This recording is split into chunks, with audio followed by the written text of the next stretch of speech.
요한일서 2장 15절에서 17절까지의 말씀을 제가 읽겠습니다. 다 같이 자리에서 일어나 하나님의 말씀을 경청하십시오. 이 세상이나 세상에 있는 것들을 사랑하지 말라. 누구든지 세상을 사랑하면 아버지의 사랑이 그 안에 있지 아니하니 이는 세상에 있는 모든 것이 육신의 정욕과 안목의 정욕과 이생의 자랑이니 다 아버지께로부터 온 것이 아니요 세상으로부터 온 것이라. 이 세상도 그 정욕도 지나가되 오직 하나님의 뜻을 행하는 자는 영원히 거하느니라. 아멘. 자리에 앉으시기 바랍니다. 하나님께서 이 말씀으로 우리에게 은혜 주시기를 원합니다. 오늘 말씀은 서두에서부터 단호함이 느껴집니다. 15절 말씀을 함께 보실까요? 이 세상이나 세상에 있는 것들을 사랑하지 말라. 누구든지 세상을 사랑하면 아버지의 사랑이 그 안에 있지 아니하니. 요한이 여기서 단호하게 말하는 핵심은 한 가지죠. 세상을 사랑하지 말라고. 그런데 우리가 아는 한 가지 말씀과 이 말씀은 분명 대치됩니다. 요한복음 3장 16절 말씀입니다. 하나님이 세상을 이처럼 사랑하사. 하나님은 세상을 사랑하십니다. 이 말씀을 두고 보자면요, 아마도 세상은 우리에게는 사랑할 권한이 없고 오직 하나님만, 예수님만 사랑할 대상인가 하는 의구심이 살짝 듭니다. 아무튼 말씀은 분명히 배치되는 뭔가가 있다는 것을 우리에게 전합니다. 그런데 여기서 우리가 짚고 넘어가야 할 부분이 분명히 있습니다. 그것은 하나님께서 사랑하시는 방법과 우리의 방법, 그리고 대상, 목적에 차별이 있습니다. 그래서 이렇게 구분해 놓은 겁니다. 요한복음 말씀에 서두에 분명히 이 한 가지 사실을 덧붙여 놓은 것을 볼 수 있는데요. 하나님이 세상을 사랑하사가 아니죠. 뭡니까? 그 안에 하나가 더 있죠. 단어가 어떻게 사랑하셨다고요? 이처럼입니다. 하나님이 세상을 사랑하신 방법을 지칭한 말입니다. 여러분, 이처럼에 담긴 내용이 과연 어떤 것들을 포함하고 있을 것 같습니까? 그 안에는요, 우리가 상상을 초월하는 것들이 담겨 있습니다. 가장 대표적인 것을 꼽자면 그것은 하나님이 자신을 버리시고 인간이 직접 되신 사실입니다. 창조주께서 어이없게도 피조물인 인간이 되셨다는 사실입니다. 보통의 인간이라면 도무지 이해할 수 없는 일을 그분은 하셨습니다. 이유는 한 가지, 바로 세상을 사랑하셔서입니다. 그런데 우리는 대충 그냥 그런가 하면서 쉽게 넘어갈 수 있는 말이지만 여기는 무엇이 포함됩니까? 바로 십자가의 그 모든 과정이 포함된 겁니다. 고난과 모욕, 그리고 처절한 고통과 마침내는 죽음으로 이어지는 전 과정입니다. 그러니까 정확히 말하면 하나님만 세상을 사랑할 권한이 있고 자격이 있는 것이 아니라 방법과 차원이 달라서 세상을 사랑한다는 말에서 우리와 하나님은 접근의 방법에서부터 하늘과 땅의 차이가 존재합니다. 그런 면에서 오늘 요한이 단호하게 말하고 있는 우리가 세상을 사랑하는 것에 대한 외침은 우리에게 분명한 사실을 주지시키려는 의도가 있습니다. 오늘 요한의 선언이 우리에게 던지는 질문은 명확합니다. 그리고 그것은 하나님이 이 세상을 사랑하신 이처럼과 분명한 차별을 두고 있는 질문이기도 합니다. 나는 지금 무엇을 사랑하며 살고 있는가? 이것이 오늘 우리가 붙들어야 할 단 하나의 질문입니다. 여러분, 사랑이 뭡니까?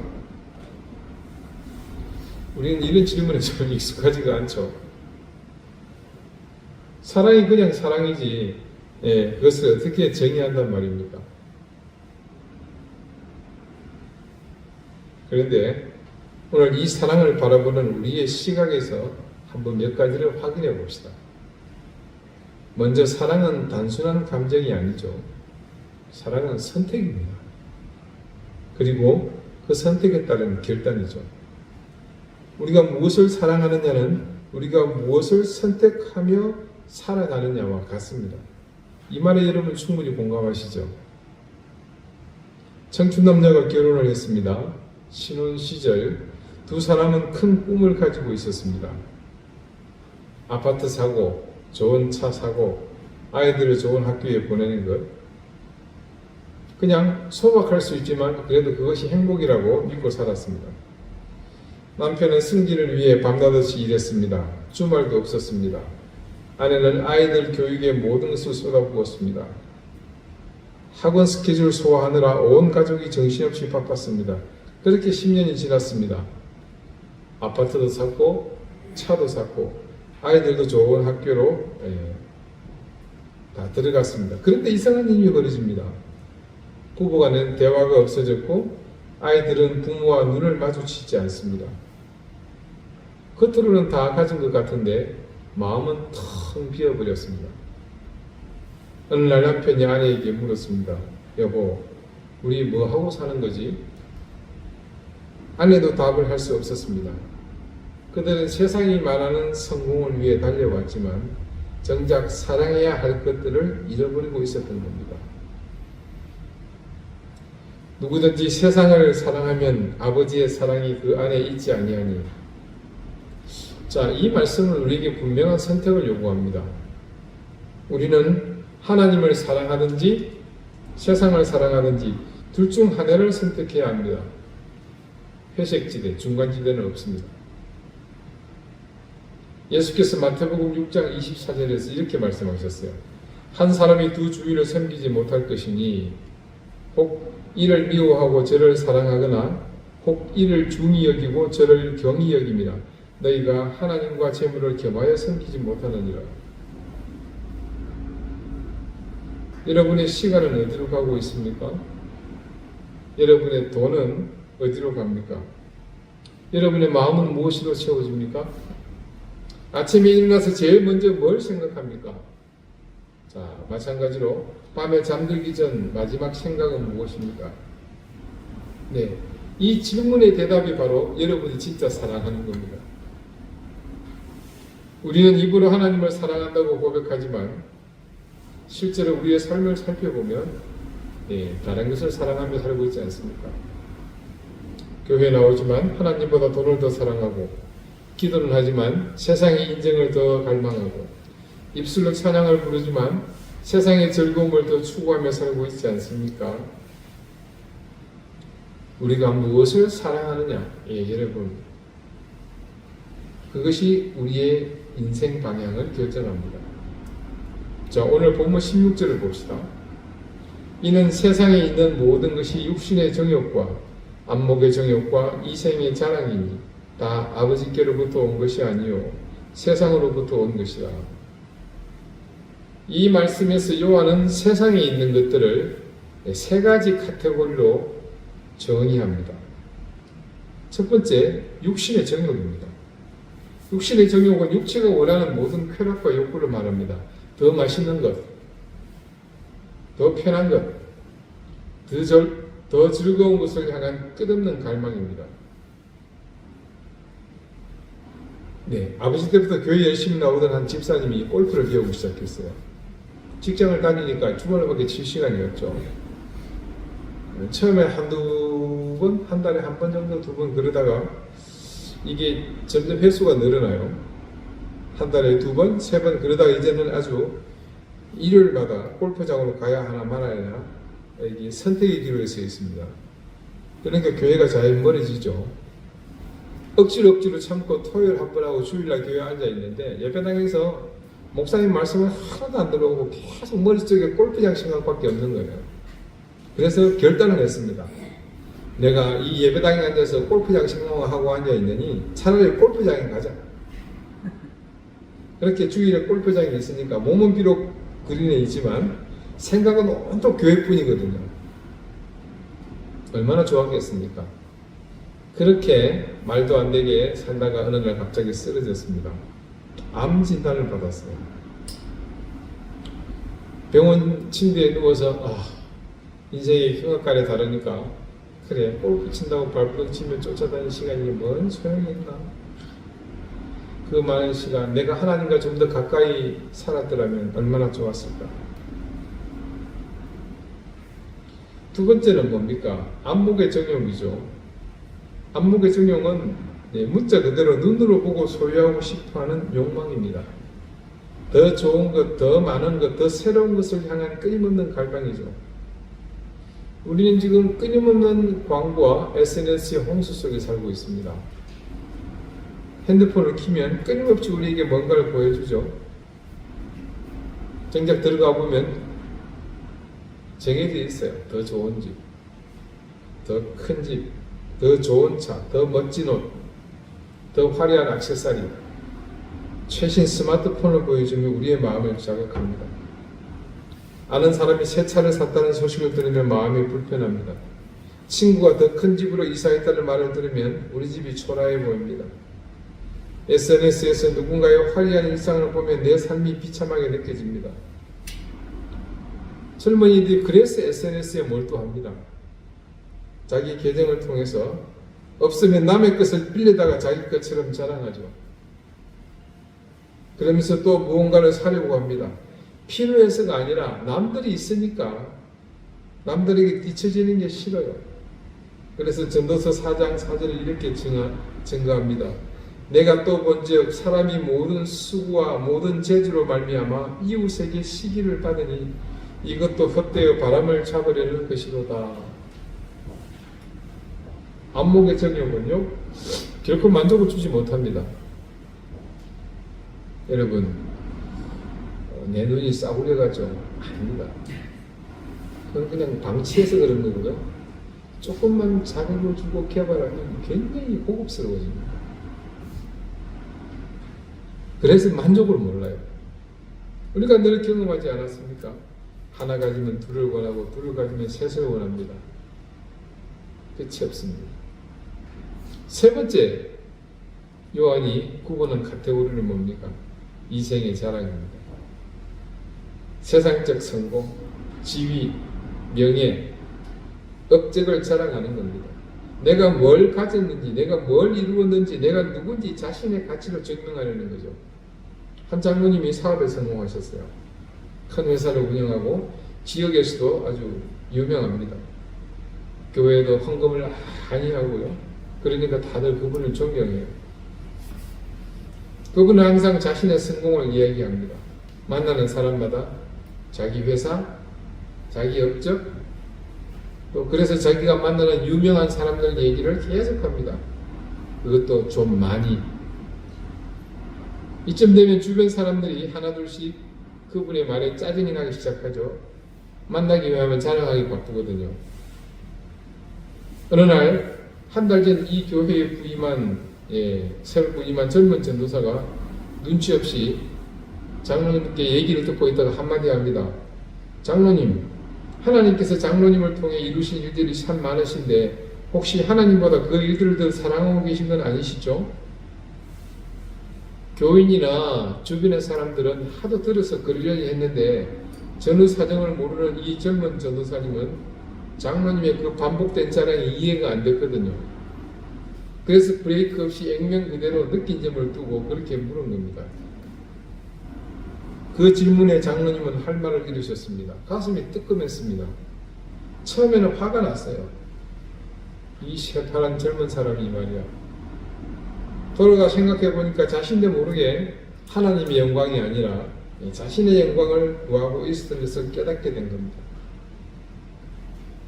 이제 너희는 허탄한 자랑을 자랑하니 그러한 자랑은 다 악한 것이라.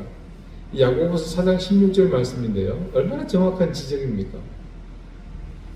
오늘 요한이 16절을 통해 말하는 육신의 정욕, 안목의 정욕, 이생의 자랑, 이 세 가지는요 모두가 하나님으로부터 온 것이 아닙니다. 세상이 주는 거예요. 이것들은 한결같이 우리를 속입니다. 마치 이것들이 우리를 행복하게 해줄 것처럼 우리 삶을 만족스럽게 해줄 것처럼 속입니다. 하지만 결코 그렇지 않습니다. 그 다음 마지막 17절을 봅시다. 이 세상도 그 정욕도 지나가되 오직 하나님의 뜻을 행하는 자는 영원히 거하느니라. 여러분, 세상이 잘 하는 것 중에 하나는요, 뭡니까? 잘 가는 거예요. 강물도 잘 흘러가고, 구름도 잘 흘러가고, 지구도 잘 돌아가고, 그렇게 뭐가 갑니까? 세월이 갑니다. 변함없이 쉬지 않고 언제든지 잘 지나갑니다. 우리가 그토록 집착해온 것들, 우리의 마음을 빼앗은 것들은 모두 지나갑니다. 솔로몬이 그랬습니다. 그는 엄청난 부와 권력과 지혜를 가졌죠. 세상에 줄 수 있는 모든 것을 다 가진 사람이었습니다. 그러나 그는 전도서에서 이렇게 고백합니다. 헛되고 헛되며 헛되고 헛되니 모든 것이 헛되도다. 솔로몬이 이렇게 고백한 데는요, 여러 가지 이유가 있겠지만 그 헛되다고 고백한 중요한 이유는 그것이 모두 지나가기 때문입니다. 우린 지난주 예수님을 찾아왔던 부자 청년이 예수님께 영생을 구하는 법을 묻고는 예수님께 대답을 들었습니다. 그런데 그 대답을 듣고는 근심하며 돌아갔다는 사실을 우리가 알았죠. 그는 많은 재물을 가졌습니다. 근데 영생을 결국 얻지 못했죠. 예수님께서 내 소유를 팔아 가난한 자에게 주라고 하는 그 사실 때문에 그는 결국 영생의 길을 포기합니다. 그는 지나가는 것을 선택하고 이 영원한 것은 거부했습니다. 우리에게도 세상에서 가진 것이 모두 의미 없어지는 죽음의 순간이 반드시 찾아옵니다. 한 목사님의 간증이에요. 그분은 평생 교회를 개척하고 부흥시키는데 온 힘을 다했습니다. 한데 그런 때가 있었죠. 큰 교회를 만드는 것이 그게 하나님께 영광을 돌리는 일이라 생각하던 시절입니다. 근데 이분이 60 초반에 암 선고를 받으셨습니다. 시한부 인생이 된 거죠. 병원 침대에 누웠는데 문득 이런 생각이 드셨답니다. 내가 평생 뭘 했나? 교회 건물을 크게 지었구나. 그래서 교인 수를 많이 늘렸지. 그러면서 한켠에서 이런 생각이 올라옵니다. 그렇지만 나는 정작 우리 교인들을 얼마만큼 사랑했는가? 그들의 아픔과 함께 울어주었던가? 그들을 위해 진짜 무릎 꿇고 기도했던가? 아니지. 나는 맨날 전도하라고 누구든 데려오라고 이 성전을 채우라고 소리만 쳤었지. 그분은 그제야 깨달았습니다. 내가 하나님의 뜻이 아닌 세상적인 성공에 목말라 했구나. 그것을 더 사랑했구나. 영혼보다 숫자를, 업적을, 생김보다 명예를 더 추구했었구나 하는 사실을 깨달았습니다. 그 깨달음이 있고 얼마 있지 않아 하나님께서 놀라운 기적을 베푸십니다. 회복의 기회를 주신 거예요. 기적적으로 암이 치유되었습니다. 이후로 그분의 목회가 어떻게 변했을 것 같습니까? 완전히 달라졌습니다. 이제는 숫자가 아니라 영혼을, 건물이 아니라 관계를, 업적이 아니라 사랑을 우선해 두게 되었습니다. 여러분, 우리가 평생 쌓아온 것들이 무엇입니까? 그것이 영원합니까? 죽음 앞에서 우리는 모두 예외 없이 빈손입니다. 디모데전서 6장 7절에 바울이 이런 말을 합니다. 우리가 세상에 아무것도 가지고 온 것이 없음에 또한 아무것도 가지고 가지 못하리니. 예? 그러니 우리가 무엇을 위해 살아야겠습니까? 오직 하나님의 뜻을 행하는 자는 영원히 거하느니라. 예, 하나님의 뜻을 구하면 우리가 영원히 거한답니다. 영원히 산다는 거예요.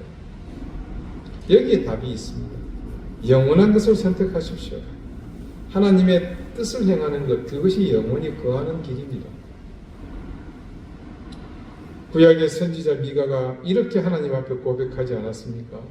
사람아, 주께서 선한 것이 무엇임을 네게 보이셨나니 여호와께서 네게 구하시는 것은 오직 정의를 행하며 인자를 사랑하며 겸손하게 내 하나님과 함께 행하는 것이 아니냐.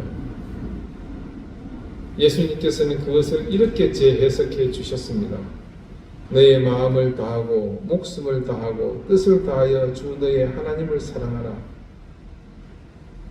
그리고 하나님을 사랑한 다음 이웃을 사랑하라. 이것이 하나님의 뜻이라고 우리에게 말하지 않았습니까? 하나님의 뜻을 행한다는 것은 거창한 무언가를 하는 것이 아닙니다.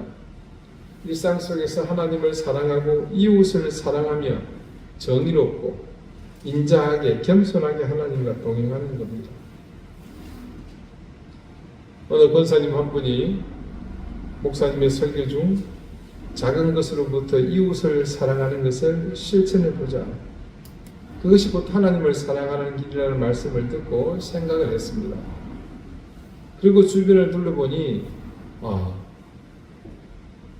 이 자기 아파트 옆에 있는 교회를 갈 때마다 지나가는 경비실 경비원들을 자기가 참 무심히 지나쳤다는 생각이 드는 거예요.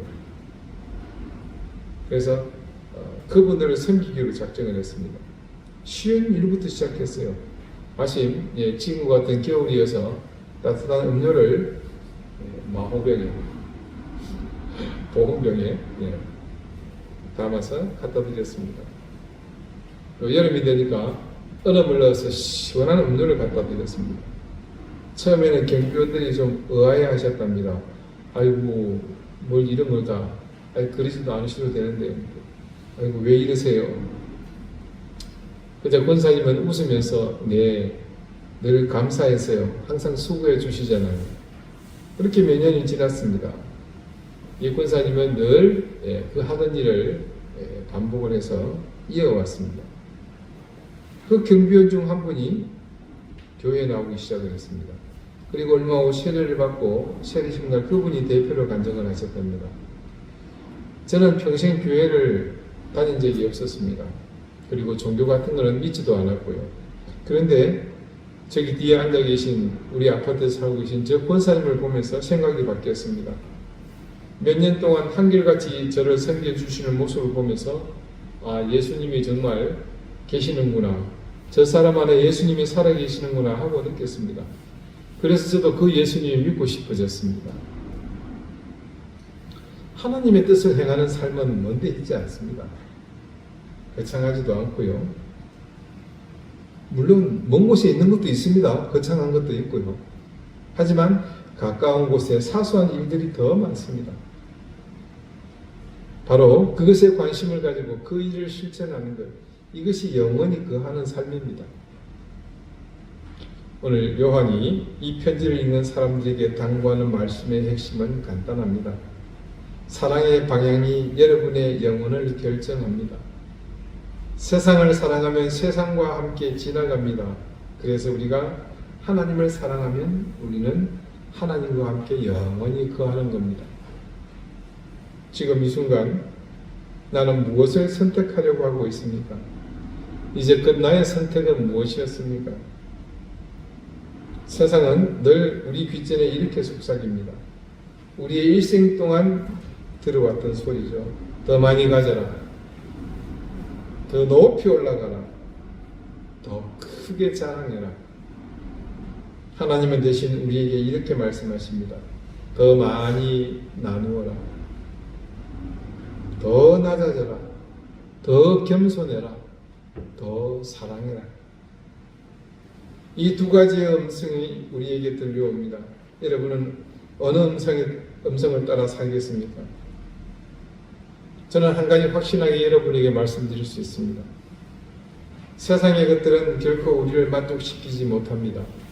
아무리 가져도 아무리 이루어도 여전히 목마를 겁니다. 그러나 하나님을 사랑하고 이웃을 사랑하는 삶은 다릅니다. 그 삶에는 진정한 만족이 있습니다. 진정한 기쁨, 진정한 평안이 있습니다.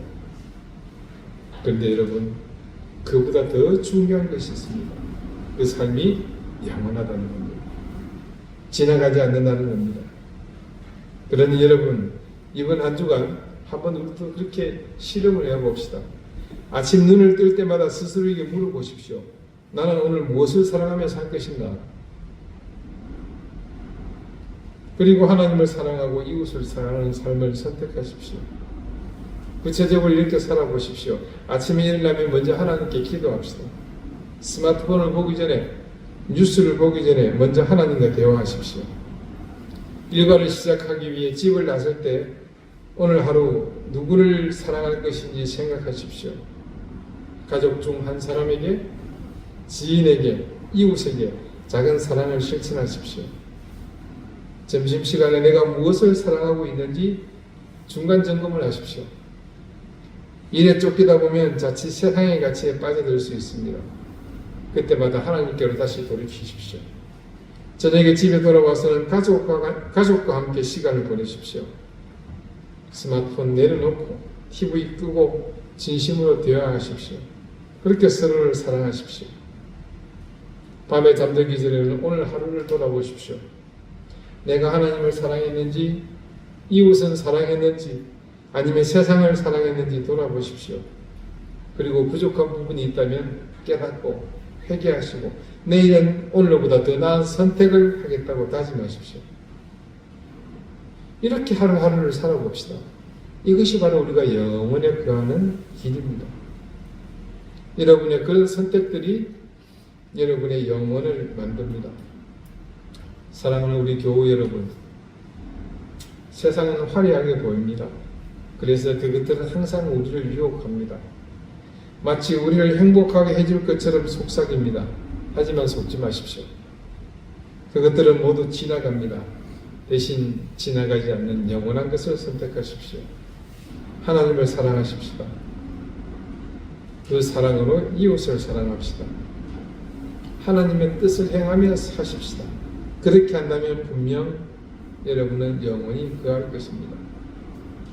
지나가는 것이 아니라 영원한 것을 선택하는 복된 한 주가 되시기를 바랍니다. 그리고 여러분이 하나님을 사랑하고 이웃을 사랑하는 그 아름다운 삶을 통해 이제는 우리도 세상을 진짜 사랑하는 법을 배울 수 있기를 바랍니다. 그 방법을 통해 여러분은 영원에 분명히 거하게 될 것입니다. 기도드리겠습니다. 하나님, 우리의 마음이 세상의 것들에 빼앗겨 있었습니다. 육신의 정욕, 안목의 정욕, 이생의 자랑에 목매었고 지나가는 것들을 붙드느라 영원한 것들을 잡을 손이 없었습니다. 참 어리석고 한심했습니다. 이제는 우리 욕망을 따라 사랑했던 세상이 아닌 하나님을 사랑하며 살기 원합니다. 이웃을 사랑하며 살기 원합니다. 하나님의 뜻을 행하며 살기 원합니다. 날마다 아침에 눈을 뜰 때 무엇을 사랑하며 살 것인지 올바른 선택을 할 수 있도록 도와주십시오. 세상보다 하나님을, 지나가는 것보다 영원한 것을 선택하는 지혜를 주십시오. 우리의 시간과 재물, 우리의 마음을 하나님께 드리고 이웃을 섬기는 데 사용하게 해 주십시오. 예수 그리스도 이름으로 기도드립니다. 아멘.